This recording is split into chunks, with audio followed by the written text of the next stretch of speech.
drill jig. That is a thing of beauty, Lilia. Yeah, I use pattern a lot in here. It really helped me to speed things up.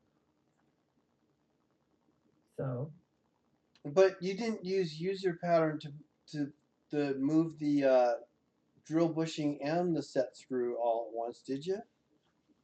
for this one, no, because let's see, my bushing is, well, if I hide this one,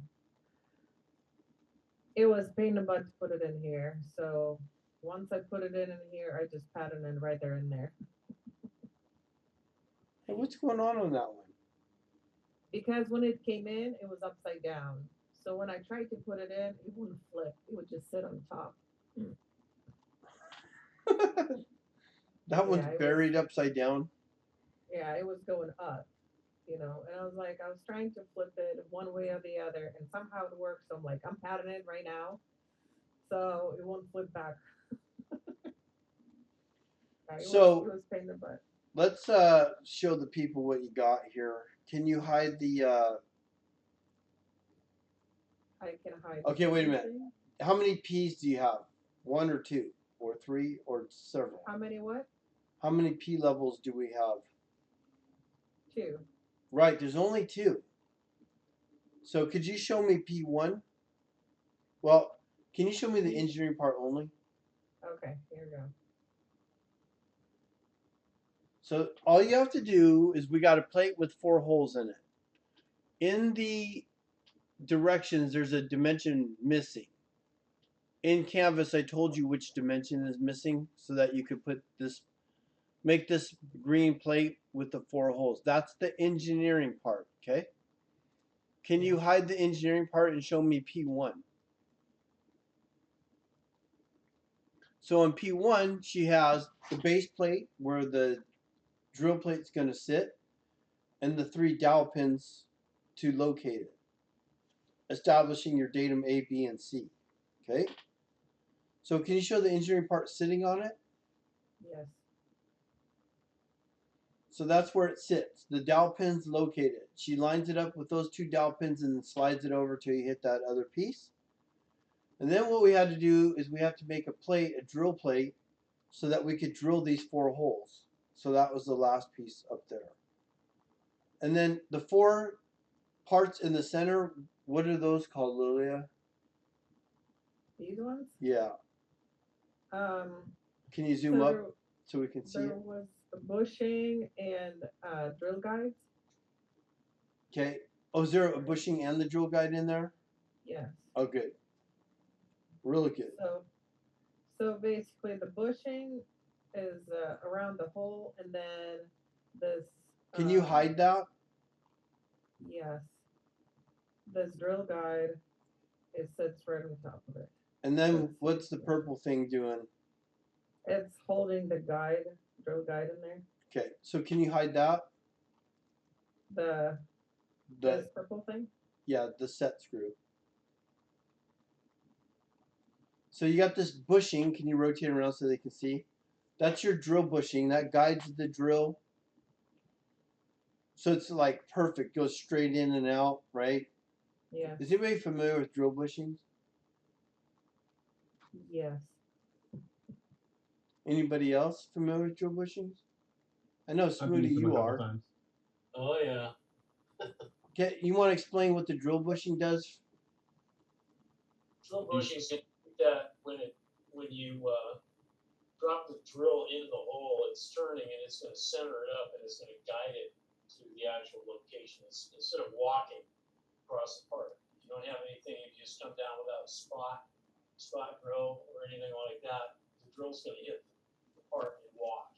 It's Yeah. going to just go all over the place. So this is gonna be way more accurate than grabbing your Milwaukee and going for it, right? Yeah. Exactly. So Zach, did you have anything else to input to that? Not necessarily. It's just pretty much at work, like same thing. Just keep tolerances in check when you're drilling through, especially if you have to rivet 2 pieces of skin together. It's all about repeatability too. Yep.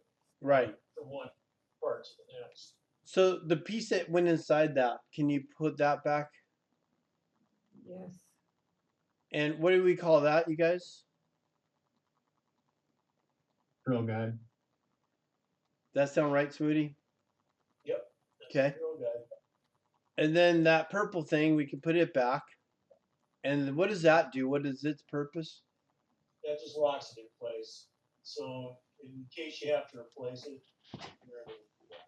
If you guys replace the drill guide, we can just take the set screw off, put in a new one, and then set it back down. And The then, beauty of that, having it located where that drill bushing is, you don't have to relocate it. You'll just replace the hardware that's still in the same place so without having to. yeah, right, exactly. So if you're real smart, you can do what Sahid and Lilia are doing is they make it a sub-assembly so when they do their user pattern, and user pattern is the one that's not going rectangular or circle, it's just kind of scrambled all over, right? Yes. So we can do a user pattern to get the other three. And then you want to zoom out there. So you got 3 drill bushings and the guides and the set screws. So if you hide P2, P2. those are the 4 holes that it's going to drill. All right? All that work to just drill those 4 holes. Okay, put the P2 back in visibility. Now, what do we got going on the ends? How does that work?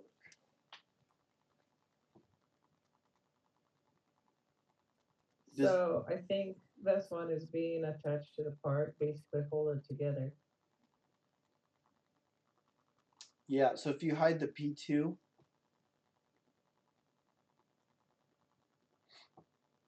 so in reality, I'm not gonna make you do this, but the what do you call that thing? The spindle. It has threads that you screw it down. So if you show the P2 again. Actually, let me see what the P2 is. Hide the P1. And if we rotate it to the other side. Oh, geez.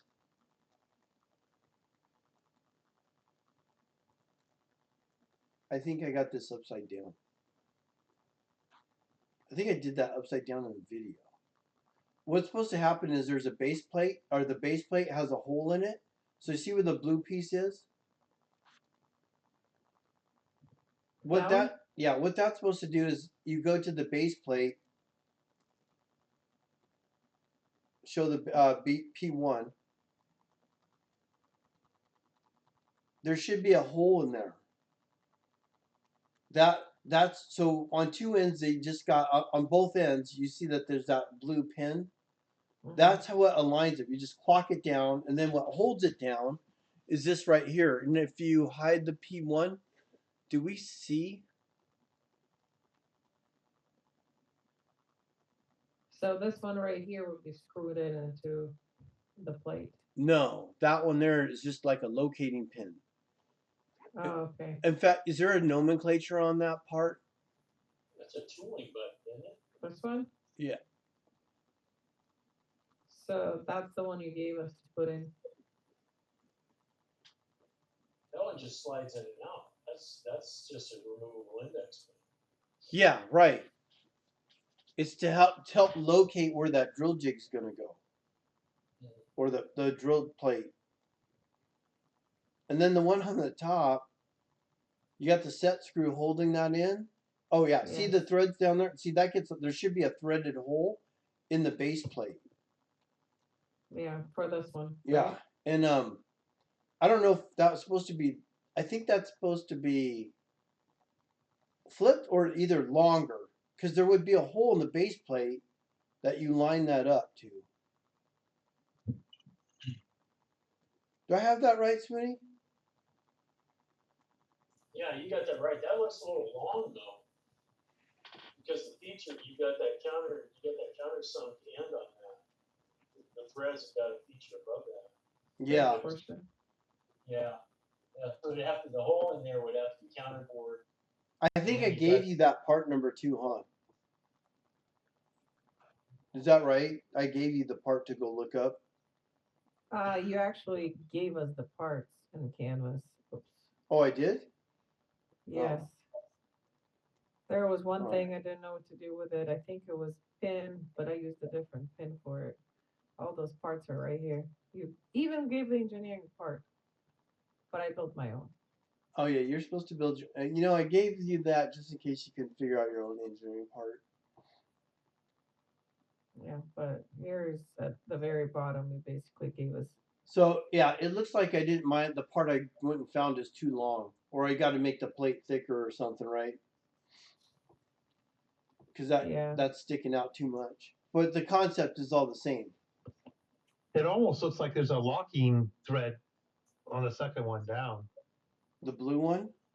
No, the tan one. If you look inside here on the top part, almost looks like just locking threads. See the threads that look like they're there?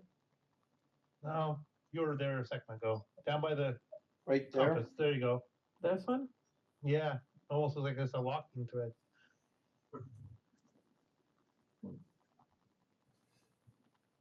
Was there a nomenclature on that? Probably not. I just have the car lanes on. I'd have to go look up what that was called again. So All right. Anyways, that's what locates it and locks them down. And then so what happens is when you want to take the engineering part out, you unscrew this on both ends, and then the whole P2 pops off. Take the plate off, the engineering part out, and then put another one down and put the P2 back on and drill 4 more holes. And that you'll notice that is that plate on top holding the engineering part down? this one? Yeah, No. definitely has a not. We got to have a clearance here. gap there, right? Yes. We want to make sure that we're not, you know, touching the engineering part. Well, we touching Well- it with bushing, Right, not the plate. not the plate. There should be clearance all the way around for the 2 plates. Well, Well, not- you'll know. Not the. I'm talking about the pink plate and the green plate, but I'm also talking about the other plates on the left and right. There should be clearance. They should not be touching. Everybody see that? Mm-hmm. Now, how am I going to put the 3 pink plates, salmon colored plates together?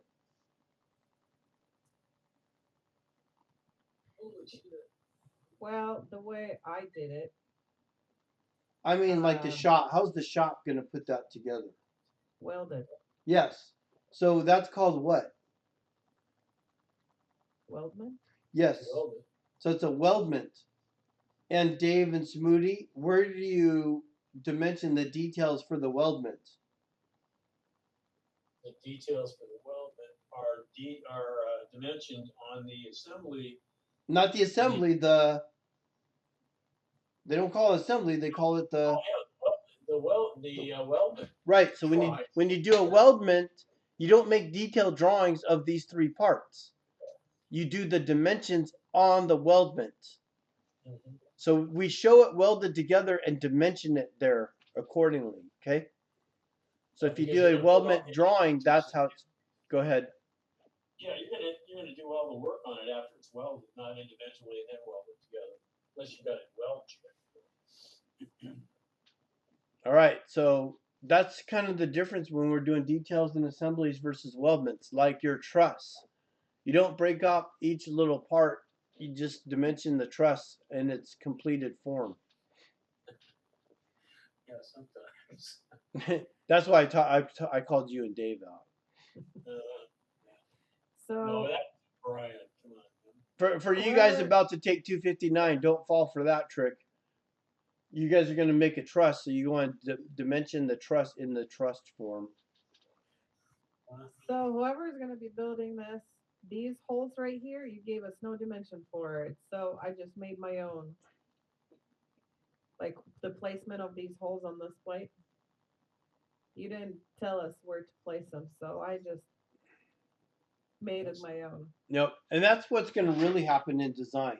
I'm going to tell you where to put those drill jigs, are the drill bushings, because those drill bushings have to be in a certain spot, right? Yeah. But where I locate it to fasten it to the base plate, sometimes that's just something you're gonna like. Well, I got to figure out how to attach this myself. Okay. Got a good edge margin on that. That's important. You want a good edge distance. So whoever is gonna be putting that bushing in, and if you guys are gonna be uh, having the same problem as I did, where it's upside down and it's touching the top but it's facing up, I figured out that this bushing is long enough to contact this plate. So I also contacted the bottom of the bushing to the plate. That's how I got to flip it. Did I give you the thickness of the plates for the drill jig?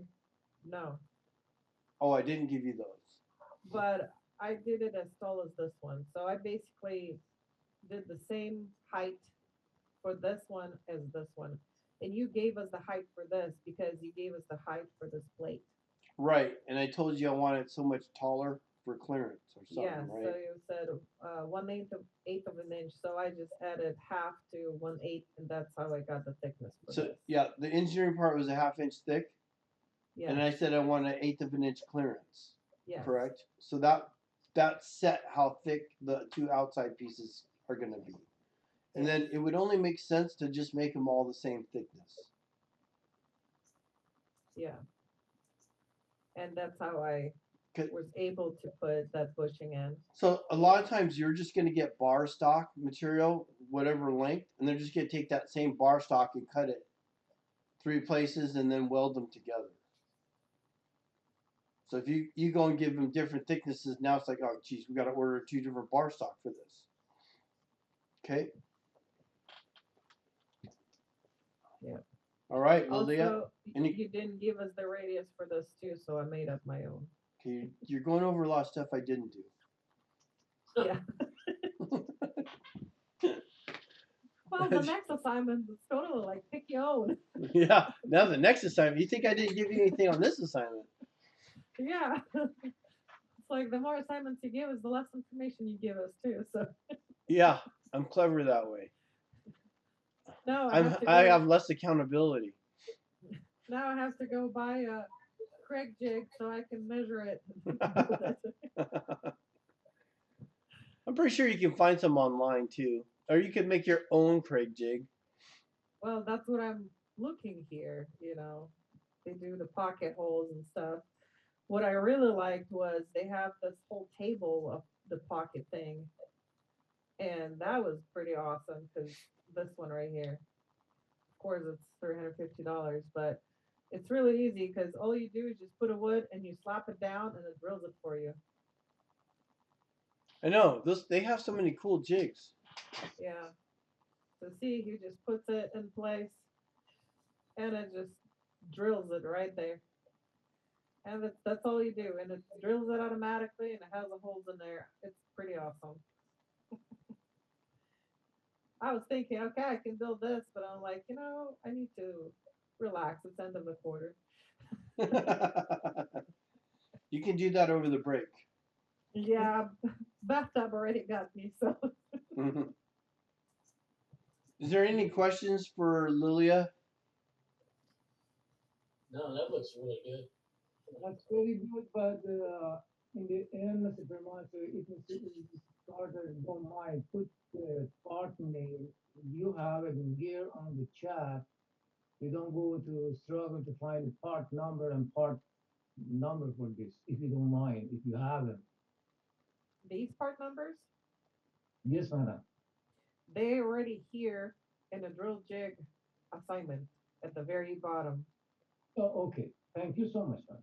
And it's already a CATIA file, so you don't have to extract it or anything. Thank you. Thank you so much, madam. You're welcome. Okay, anybody else have questions? Now look, if you're falling behind,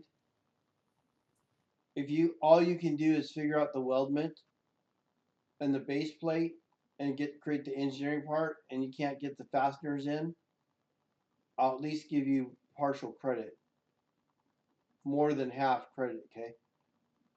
Because that's what's critical. I figure installing Carling catalog parts, you guys will get that in time. Just understanding like how the weldment comes into play, how to make that. That's what will be more critical to me. All right. Lilia just cleared her screen, so I guess that means she's done answering any questions. Well, I can put it back on. Did anybody else have a question before we go off to the next thing?